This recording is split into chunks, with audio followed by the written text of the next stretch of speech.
समाज मिले, साधु संत ही असली तीर्थ हैं, उनके द्वारा हम भव सागर पार कर सकते हैं। साधु संत जो हैं वही चलते फिरते प्रयागराज हैं। एक बड़ी समस्या होती है कि आजकल नकली भी साधु संत बहुत हो गए। लोग बोलते हैं महाराज जी बता तो बहुत अच्छा रहे हो आप कि संतों का संगत ही पहली सीढ़ी है। नवधा भक्ति में 9 सीढ़ियां हैं। पहली शुरुआत होती है और लास्ट में भगवान जी कहते हैं, भगवान राम ने यह ज्ञान किसको दिया था? सबरी माता को दिया था। और 9 में से एक भी अगर किसी के पास है तो वह हमें सहजता से प्राप्त कर लेगा, ये भी भगवान कह रहे हैं। पहली क्या है? संतन कर संगा। दूसर रतिमम कथा प्रसंगा, भगवान की कथा में मन लगना। अब प्रश्न ये है कि जानेंगे कैसे कि ये संत है कि नहीं है? पहनावा से जानेंगे कि चंदन से जानेंगे कि भाषा से जानेंगे? कैसे जानेंगे? उसके लिए भी गोस्वामी जी ने लिखा हुआ है कि संत पहचानने का तरीका। उत्तरकांड दोहा क्रमांक 120 के आगे, अरे संत सहहि दुख परहित लागी, पर दुख हेतु असंत भागी। संत सहहि दुख परहित लागी, पर दुख हेतु असंत भागी।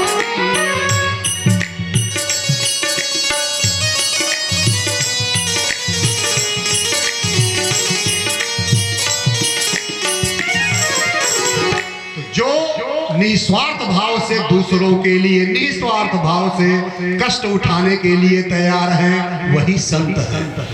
और जो अपने स्वार्थ के लिए दूसरों को कष्ट देते हैं वो असंत है।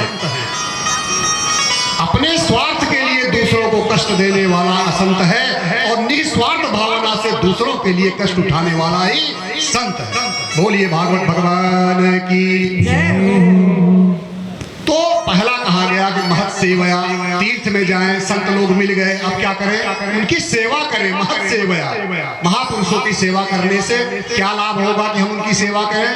तो कहा गया सुसोसत दधानश्य, मन में श्रद्धा पैदा होगी, मन में श्रद्धा होने लगेगी, इसलिए महत सेवा पहली मानी गई। और भगवान का कथा, भगवान का जो भगवान की लीलाएं हैं उनको सुनने में मन लगने लगेगा। तो बोले ठीक है, चलो भगवान की कथा को सुनने में मन लगने लगा।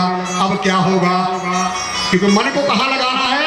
भगवान की कथा में। जब भगवान की कथा में लगाएंगे तो मन क्या हो जाएगा? न मन नहीं रह जाएगा। इसीलिए गोस्वामी जी ने कहा है कि श्री रामचंद्र कृपाल भजम हरण भव भय दारुणम। श्री रामचंद्र कृपाल भजु मन, हे मन रामचंद्र कृपाल भजु मन, उनके चरण कमलों में तू लग जा। और अगर हम लग गए तो क्या होगा कि मम हृदय कुंज निवास कामादि खल दल कुंजनम, हृदय कुंज निवास कुरु कामादि। जब हम भगवान के में मन लगाएंगे तो मम हृदय, हमारे हृदय में काम आज जो फल भरे हुए हैं वो निकल जाएंगे। अब कल का जो उन्होंने प्रश्न किया था, तो ये प्रश्न की कथा में हम सोते क्यों हैं? और हमारा आपका जब एकाग्रता बनी है, लेकिन घर में जब आप पूजा करने बैठेंगे तो आपका मन कहीं और चला जाता है। इसका कारण क्या है? अब चूंकि यहाँ मन का प्रसंग चल रहा है इसलिए इसको भी बता देते हैं। और कब तक ये चलेगा? मन भागेगा? भागेगा नहीं। मन तो कहता है कि आप पूजा मत करो, भगवान की कथा मत सुनो। देखिए आपका घर है, जिसका भी जहाँ घर है, आप 4 महीने के लिए ताकू सफाई करिए, पानी से धो दीजिए, फिनाइल से पोछा लगा दीजिए और ताला लगा के 4 महीने के लिए बंद कर दीजिए। और 4 महीने बाद लौट के आएंगे तो उसमें गंदगी रहेगी कि नहीं? हाँ या नहीं? रहेगी। कैसे दिखेगी गंदगी की है कि नहीं है? जब आप झाड़ू लगाएंगे, घर को खोलेंगे तो आपको नहीं दिखेगी, लेकिन जब आप झाड़ू लगाना प्रारंभ करेंगे तो वो उड़ती हुई आपको दिखेगी। प्रकाश में जब झाड़ू लगता है तो कण आपको उड़ते हुए दिखते हैं। इसका उल्टा बोलिए, यदि कण उड़ते हुए दिख रहे हैं इसका मतलब घर में क्या है?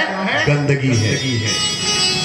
तो हमारे शरीर रूपी जो घर है, यदि इसमें गंदगी लगी हुई है तो भगवान के नाम रूपी झाड़ू को लेकर जब आप मारना शुरू करेंगे तो उड़ना शुरू कर देगा।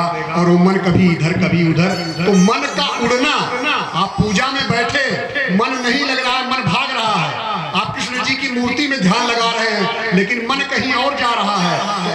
मत जाइएगा, बहुत ही सुख की बात है, घबराइएगा नहीं, इसको अच्छा मानिएगा। पूरी पीठाधीश्वर जगत गुरु स्वामी निश्चलानंद सरस्वती जी महाराज का यह कथन है, यदि मन कहीं भटक रहा है तो ये शुभ संकेत है कि हमारे शरीर के अंदर झाड़ू लग रहा है। और कब वो एक जगह पे आ जाएगा, जब झाड़ू ने उस कचड़े को पूर्णतः साफ कर दिया। धीरे धीरे धीरे धीरे वो कचरा साफ होगा और एक दिन ऐसा आएगा कि आपका मन पूजा में एकाग्र हो जाएगा। आपको भगवान कृष्ण अथवा भगवान राम अथवा भगवान शिव की मूर्ति में एकाग्रता बन जाए। तो मन का भागना ऐसे नहीं मन भागेगा, जैसे ही आप पूजा में बैठेंगे